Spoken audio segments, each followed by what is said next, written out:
défense des intérêts du Bossoya, un groupe de jeunes cadres et jeunes actifs dans beaucoup de domaines d'activité qui se sont regroupés par rapport à des intérêts communs de défense de leur terroir. Le terroir en question, c'est le Bossoya. L'objet de leur regroupement, c'est bien sûr le projet Sénégal Dev Bossoya, qui est l'objet de ce comité-là, de ce collectif-là.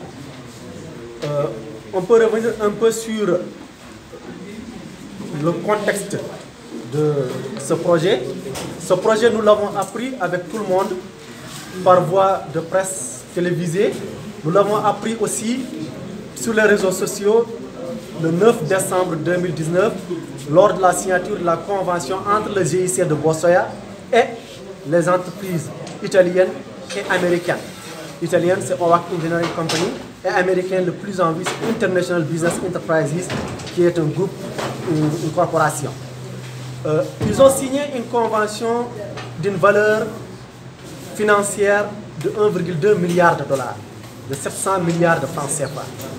Ce qui est un montant très exorbitant par rapport aux collectivités territoriales, aux collectivités locales en question qui ont l'habitude de gérer des budgets ne dépensant même pas les 200 millions. Aujourd'hui, le projet en question, il y a beaucoup de zones d'ombre, il faut le rappeler, et les interpellations ont fusé de partout. Mais les réponses sont encore obscures. C'est pourquoi nous continuons d'interpeller, d'alerter, de sensibiliser la population, de sensibiliser en même temps aussi la société civile sénégalaise pour qu'elle se joigne à ce combat-là. Nous avons des antécédents très récents sur la collaboration entre les investisseurs étrangers et les collectivités territoriales, dont l'exemple de Fanaï, l'exemple de Dodel, qui sont des exemples quand même non pas souhaitables pour le Bossoya. Cause pour laquelle le collectif de défense pour la défense des intérêts du Bossoya demanderait au président du GIC d'abord en premier lieu de revenir sur l'objet de ce projet-là en question, parce que le financement désormais il est connu, la durée elle est connue, c'est 500 mois, donc c'est 41 ans, 8 mois. Le mode opératoire il est connu, c'est le BOT, Build, Operate, Own et Transfer en fin de projet. Mais l'objet du projet n'est pas encore connu. Est-ce que OWAC viendra-t-elle ou viendra-t-il exploiter du phosphate? Est-ce que OWAC fera-t-il de l'agrobusiness chez nous? Qui seront les véritables bénéficiaires de ce projet?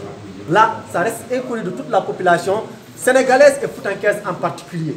Cause pour laquelle le comité sonne l'alerte pour essayer quand même de mettre les réponses idoines de la part de ces décideurs-là sur la table. Et à un autre niveau, nous interpellons en même temps nos autorités étatiques, en premier lieu le chef de l'État, pour quand même qu'il puisse prendre en main ce dossier-là via l'ensemble des ministères concernés. L'argent vient de l'extérieur. Nous voulons que le ministère des Finances et de la Coopération se saisisse de ce dossier-là. Les communes en question sont localisées dans le territoire national sénégalais. Le ministre de la Coopération, le ministre de l'Aménagement du territoire et des collectivités territoriales aussi doit être saisi. Nous voulons en même temps aussi que d'autres ministères, parce que le ministre de la Justice, le ministre de l'Intérieur soient saisis par rapport à cette question-là, parce que bien sûr il y va de la stabilité nationale, il y va de l'intérêt national pour que demain on ne soit pas une génération sacrifiée et qu'on ne sacrifie pas les générations à venir. Ça,